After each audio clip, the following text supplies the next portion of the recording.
In my previous episode, I spoke about how human beings are bond-attached animals. And once the bond is formed, it is difficult to break. But then there is the other side also.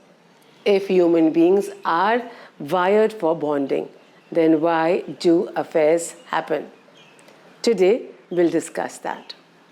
And beyond the lens of moral versus immoral, we'll do it through the lens of psychology.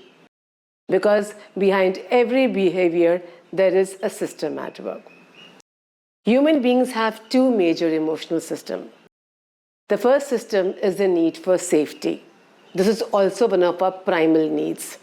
The need for belongingness, pattern, rhythm, safety, and long-term security. Long-term relationships are amazing at giving us this. We have shared responsibilities, shared realities, shared assets, even children. But then we have the second system, that is dopamine-driven novelty-seeking system. Emotionally, this means that you want to be pursued, wanted, chosen, chased for. So when the relationship is new, both of the systems are active. Remember, you feel a sense of anticipation and a sense of comfort. You feel a sense of certainty, and yet there's some mystery behind it. As the relationship becomes older, the first system takes precedence and the second takes a backseat. Not because love or passion has gotten over, but because life takes over. Kids, EMIs, aging parents, the works. So what we find is that slowly the relationship becomes more functional than emotional. Conversations dry up, and you may talk more about bills, logistics, who will pick up the baby, but not about your emotional state. Why? Because couples don't have the bandwidth to talk about their emotions. Because talking about neglect may almost sound like as if you're blaming the other person. Talking about or discussing your emotional pain may trigger a counterattack. So you tend to keep quiet. You listen half-heartedly while scrolling, while being disengaged. You may feel unheard, unwanted, unloved, but you just move on. And then you meet someone. That person listens to you, hears you, sees you, even laughs at your jokes and wants to hear your opinions.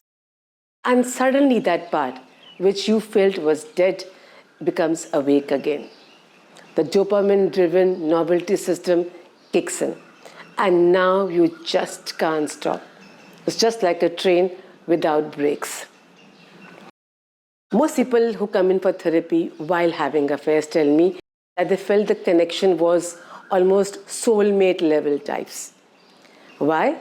Affairs are very intense affairs because they happen in a vacuum, beyond the sick child or beyond mounting debt or beyond responsibilities. That is why they are so intense. But almost always, 9 out of 10 affairs fizzle out. And the person who comes tells me that they felt very stupid and wanted to prevent it. So this episode answers not one question, why affairs happen. This episode also answers another question.